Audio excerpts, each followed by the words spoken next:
Hello दोस्तों, स्वागत है आपका कॉमिक्स टाइम्स में। और आज हम शुरू कर रहे थे एक और बेहतरीन कॉमिक्स जिसका नाम है राक्षसी का प्यार। यह इसका पहला पेज आप देख सकते हैं दोस्तों। और अभी तक आपने हमारे चैनल को सब्सक्राइब नहीं किया दोस्तों तो प्लीज़ सब्सक्राइब कर दें, ताकि हम आपके लिए ऐसे ही अच्छी अच्छी कॉमिक्स अपलोड करते रहें और आप देखते रहें। बहुत दिन पहले की बात है। तक्षक नगर के राजा सूर्य रंजन और उदयपुर के राजा नीलकंठ की आपस में बहुत शत्रुता थी। लेकिन सूर्य रंजन का बेटा राजकुमार विक्रम और नीलकंठ की बेटी राजकुमारी श्यामला एक दूसरे से बेहद प्रेम करते थे।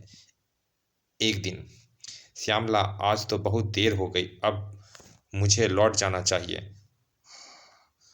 ओह विक्रम, इतनी जल्दी समय गुजर जाता कुछ पता ही नहीं चलता। और फिर श्यामला से विदा लेकर विक्रम घोड़े पर सवार सवार हो तेजी से अपने राज्य की ओर चल पड़ा। विक्रम, कल जरूर आना, अवश्य आऊंगा। विक्रम के आंख से ओझल होते ही श्यामला भी अपने महल की ओर लौट पड़ी। उधर तेजी से घोड़ा दौड़ाता विक्रम अभी कुछ दूर ही गया था कि उसका रास्ता उदयपुर के शत्रु सैनिकों ने रोक लिया। हिन हिन हिन हिन। ओह, यह क्या, उदयपुर राज्य के सैनिक! ओह, मुझे किसी तरह इनसे बचकर निकलना चाहिए। लेकिन अभी वह अपने घोड़े को मोड़ पाता कि शत्रु सैनिक ने उसे घेर लिया। मारो मारो, टुकड़े टुकड़े कर डालो। अब मुझे इनसे युद्ध करना ही होगा, नहीं तो यह मुझे मार डालेंगे। पूरी शक्ति के साथ विक्रम उन सैनिकों से भिड़ गया। पलक झपकते ही उसने कई सैनिकों के मौत के घाट उतार दिए। सर सर, खचाक खचाक, बचाओ! लेकिन अधिक देर तक वह शत्रु सैनिकों का मुकाबला नहीं कर सका। ओह खचाक! एक सैनिक ने उसे घायल कर दिया। विक्रम ने कंधे से उस भाले को निकालकर उसी सैनिक की ओर फेंक मारा। खचाक! ओह! उस सैनिक के मरते ही शेष सैनिक भूखे भेड़िए की तरह विक्रम पर टूट पड़े। सर, मारो मारो, बचकर जाने ना पाए। आखिर उन्होंने विक्रम को पूरी तरह घेर लिया था। राजकुमार, हम तुम्हें बंदी नहीं बनाएंगे, हम तुम्हारे प्राण लेंगे। ओह!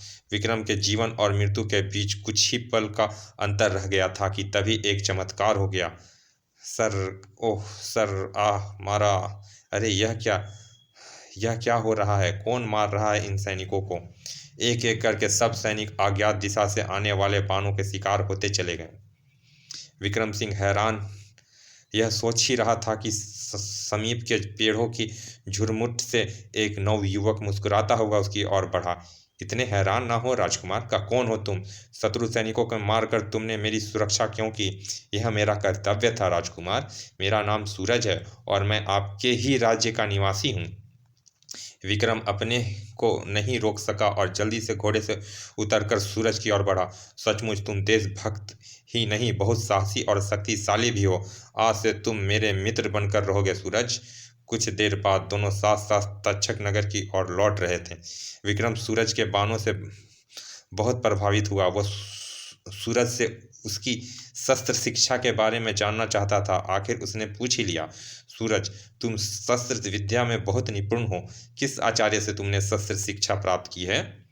मेरे पिता रघुकुल आचार्य हैं, उन्होंने ही मुझे यह सब कुछ सिखाया है। अच्छा, फिर तो मैं भी तुम्हारे पिताश्री से शस्त्र शिक्षा लूंगा। उस दिन विक्रम सूरज को अपने साथ महल में ले गए और फिर प्रतिदिन सूरज विक्रम के पास आने लगा। दिन प्रतिदिन उन दोनों की दोस्ती गहरी होती चली गई। दोनों साथ साथ खाते पीते, शिकार को जाते और साथ बैठकर खुशियां मनाते। दहाड़, वाह, अति सुंदर! बड़े दिन बड़े आनंद से गुजर रहे थे। उनकी मित्रता बढ़ती जा रही थी। लेकिन उस महल में कोई ऐसा भी था जिसे हृदय में उन दोनों की मित्रता कांटे की तरह चुभ रही थी, और वो व्यक्ति था सेनापति नाहर सिंह। सेनापति के शरीर में ईर्ष्या की अग्नि तीव्र हो रही थी। इन दोनों की दोस्ती बनी जा रही है और अब तो विक्रम सूरज के पिता से शस्त्र शिक्षा भी ले रहा है। दोनों मिलकर मेरे लिए भारी मुसीबत बन सकते हैं। विक्रम के साथ साथ राजकुमारी दीपिका से भी सूरज की घनिष्ठता हो गई थी और वह दीपक को दीपिका को धनुष बाण चलाना भी सिखा रहा था। एक दिन, सूरज, आज फिर तुम देर से आए हो। लगता है तुम मुझे बाण चलाना नहीं सिखाना चाहते। ओह, ऐसी बात नहीं दीपिका, पिताश्री का एक काम पूरा करने में देर हो गई।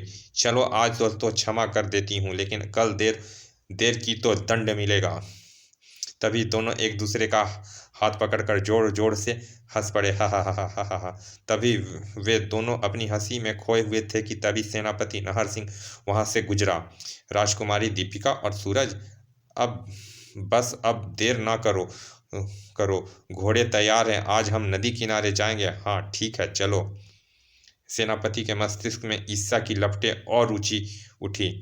दीपिका और सूरज की इतनी गहरी दोस्ती, कहीं यह दोस्ती विवाह में बदल गई तो मेरे बेटे वीरेंद्र का क्या होगा? वि, वि, विजेंद्र भी तो दीपिका से प्रेम करता है। दीपिका से विजेंद्र का विवाह होने से राजा और मैं समधी हो सकते हैं। मैं इस कांटे को जड़ से निकाल फेंकूंगा। मैं ऐसी चाल चलूंगा कि सूरज फिर कभी इस महल की ओर आंख उठाकर भी ना देख सकेगा। लेकिन तभी सेनापति नाहर सिंह उस कांटे को निकालने की कोशिश कर पाता कि एक दिन उसका बेटा विजेंद्र बाग में दीपिका के पास पहुंचा। और विजेंद्र, बहुत देर से अकेली अकेली झूल रही थी, अब तुम आ गए हो तो दोनों मिलकर झूलेंगे। शायद दीपिका मेरी ही प्रतीक्षा कर रही थी। अच्छा अवसर है, आज विवाह की बात कह देनी चाहिए। यह सोचकर उसने कहा, आज मैं तुमसे कुछ कहने के लिए आया हूँ दीपिका। तुम्हें जो कुछ कहना है फिर कह लेना, पहले मुझे खूब जोर से झूला झुलाओ। दीपिका, पहले तुम्हें मेरी बात सुननी होगी। अच्छा बाबा, पहले तुम अपनी बात कर लो। दीपा, बचपन से हम दोनों साथ साथ खेलते और बड़े हुए हैं। मैं चाहता हूं कि हम दोनों की दोस्ती विवाह में परिवर्तित हो जाए। नहीं विजेंद्र, यह नहीं होगा। हम तुम में दोस्ती ही रहेगी, इसके अलावा कुछ नहीं होगा। तो क्या मैं तुम्हारा विवाह से इनकार मान लूं? हाँ विजेंद्र। विजेंद्र फिर वहां नहीं रुका और फिर अपने पिता के कक्ष में पहुंचकर उसने दीपिका के इनकार की बात कही तो नाहर सिंह किसी ज्वालामुखी की तरह फट पड़ा। नहीं नहीं, ऐसा नहीं हो सकता। लेकिन तुम चिंता ना करो, दीपिका का विवाह तुम्हारे साथ ही होगा। मैं कल ही कांटे उस कांटे को कांटा फेंकूंगा जो तुम दोनों के बीच में आ गया है। हम दोनों के बीच में कौन सा कांटा है पिताजी? वे कांटा है सूरज। अब उस सूरज की रोशनी इस महल में कभी दिखाई नहीं देगी। बस बेटे, तुम्हें थोड़ी सी प्रतीक्षा करनी होगी। लेकिन सेनापति नाहर सिंह को इस कांटे को निकालने के लिए प्रतीक्षा नहीं करनी पड़ी। एक दिन अवसर देखकर राजा सूर्य रंजन से कहा, महाराज, मुझे क्षमा का आश्वासन दे तो मैं आपसे कुछ कह सकूं। सेनापति, तुम निर्भय होकर कुछ भी कह सकते हो। आश्वासन पाकर उसने राजकुमार विक्रम और सूरज की दोस्ती की कहानी सुनाते हुए कहा, महाराज, बात राजकुमार और सूरज की दोस्ती तक सीमित रहती तो ठीक था, लेकिन सूरज तो अब बोलो सेनापति, रुक क्यों गए?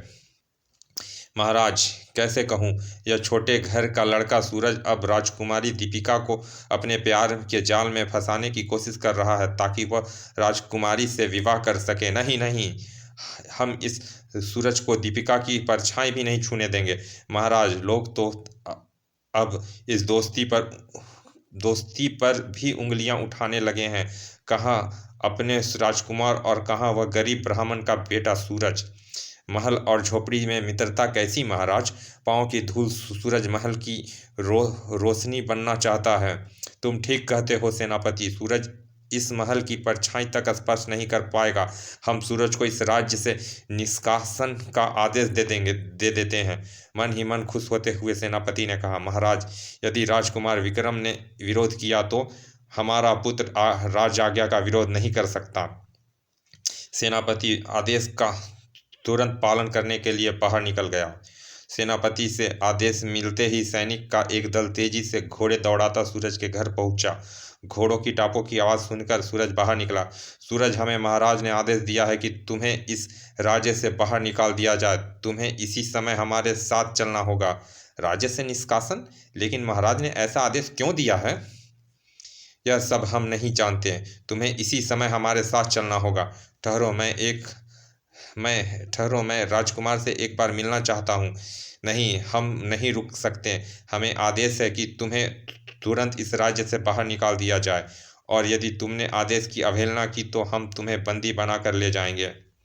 सूरज ने फिर कोई आपत्ति नहीं की। वह चुपचाप सैनिकों के साथ राज्य की सीमा तक चला गया। सूरज, अब तुम इस राज्य में प्रवेश नहीं कर सकोगे। यदि तुमने आदेश का पालन नहीं किया तो तुम्हें प्राण दंड दिया जाएगा। सैनिकों के देखते देखते सूरज सीमा रेखा से दूर, बहुत दूर चला गया। पता नहीं महाराज ने ऐसा क्यों किया। चलो, अब किसी दूसरे राज्य में रहना होगा। कुछ देर बाद सभी सैनिक नगर की ओर लौट गए। उधर महल में जैसे ही विक्रम को सूरज के राज्य से निष्कासन का पता चला, वह तेज कदमों से चलता हुआ महाराज के कक्ष में पहुंचा। पिताश्री, मैं यह जानना चाहता हूं कि सूरज को राज्य से क्यों निष्कासित किया गया है। विक्रम, यह आदेश हमने सोच समझ कर दिया है, लेकिन इस आदेश के पीछे कारण तो होगा। हम तुमसे कोई कारण नहीं पूछ सकते। बस तुम इतना जान लो कि तुम्हारी दोस्ती के बहाने सूरज दीपिका का हाथ थामना चाहता था। तो इसमें बुराई की क्या बात थी। यदि हम स्वयं सूरज से दीपिका का विवाह कर देते तो सूरज भी हमारे बराबर का हो जाता, और यह बात तो मैं आपसे करना भी चाहता था। चुप रहो, और फिर कभी भूलकर भी यह बात अपनी जुबान पर नहीं लाना। रास्ते की धूल कभी महल की शोभा नहीं बन सकती। चले जाओ यहाँ से। चला जाता हूँ, लेकिन सूरज को निकालकर आपने अच्छा नहीं किया। विक्रम फिर कुछ नहीं कह सका, चुपचाप कक्ष से बाहर निकल गया। रास्ते का कांटा निकल जाने से सेनापति नाहर सिंह की खुशी का सीमा ना रही थी। बेटे विजेंद्र, सूरज तो अब कभी इस राज्य में नहीं आ सकेगा। अब जल्दी ही महाराज से हम तुम्हारे विवाह की बात करेंगे। लेकिन पिताजी, दीपिका ना मानी तो? दीपिका स्वयं मानेगी। इनकार का तो प्रश्न ही नहीं उठता। आखिर विवाह तो उसे करना ही होगा, और जब सूरज नहीं होगा तो वह तुमसे ही विवाह करेगी। विजेंद्र खुश होता हुआ कक्ष से बाहर चला गया। इस बात को अभी 2 दिन हुए थे कि एक दिन विजेंद्र ने अपने पिता से कहा, पिताजी, मैंने सुना है कि उदयपुर में राजकुमारी श्यामला का स्वयंवर है। सुना तो मैंने भी है, लेकिन उदयपुर के महाराज हमारे महाराज को कभी निमंत्रण नहीं भेजेंगे। उदयपुर से निमंत्रण भले ही ना आए, लेकिन राजकुमार विक्रम अवश्य उस स्वयंवर में जाएगा। लेकिन क्यों? क्योंकि राजकुमार विक्रम राजकुमारी श्यामला से प्रेम करता है। यह सुनते ही सेनापति खुशी से उछल पड़ा। अरे वाह! यदि यह बात सच है तो फिर हम एक और कांटा बड़ी सरलता से निकाल सकते हैं। मैं समझा नहीं पिताजी, आप दूसरे किस कांटे की बात कर रहे हो? दूसरा कांटा है राजकुमार विक्रम। राजकुमार उस स्वयंवर में जाएगा अवश्य, लेकिन लौट नहीं सकेगा। मैं आज ही उदयपुर के महाराज नीलकंठ को अपना गुप्त संदेश भेजता हूँ। तभी विजेंद्र कोई प्रश्न करता कि तभी एक सैनिक वहां पर आ पहुंचा। सेनापति जी, आपको तुरंत महाराज ने बुलाया है। महाराज से कहो कि हम तुरंत पहुंच रहे हैं। कुछ ही देर में सेनापति महाराज के पास पहुंच गया। और नाहर सिंह, सुना है कि उदयपुर का राजा नीलकंठ अपनी बेटी श्यामला का स्वयंवर कर रहा है, और उसने हमें निमंत्रण भी नहीं भेजा। महाराज, इस तरह वह हमारा अपमान करना चाहता है, लेकिन हम इस अपमान का बदला लेंगे। राजकुमारी श्यामला अपने कुमार विक्रम से प्रेम करती है। वो अवश्य ही श्यामला राजकुमार के गले में माला डालेगी। हम राजकुमार के साथ स्वयंवर में जाएंगे और राजकुमारी को लेकर ही आएंगे। यह ठीक रहेगा। हम शक्ति में किसी तरह नीलकंठ से कम नहीं हैं। फिर हाथ पर हाथ रखे क्यों बैठे रहें? फिर सूर्यरंजन ने सभी तैयारी पूरी करने का आदेश दिया। उदयपुर में निश्चित समय पर स्वयंवर प्रारंभ हुआ।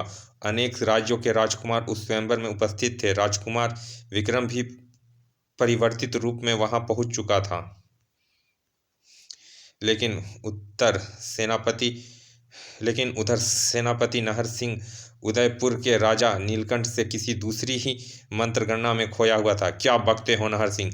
अब विक्रम इस स्वयंवर में से बचकर नहीं जाएगा, और महाराज राजकुमार को बंदी बनाकर आप तुरंत तक्षक नगर पर आक्रमण कर देंगे तो आपकी विजय निश्चित होगी। अब तुम हमारा साथ दोगे तो विजय श्री हमें ही मिलेगी। हम तुम्हें विजय के बाद वहां का राजा बना देंगे। तो ठीक है महाराज, मैं स्वयंवर स्थल की ओर चलता हूँ। आप विक्रम को बंदी बनाने की तैयारी कीजिए। यह कहकर सेनापति कक्ष से बाहर निकल गया।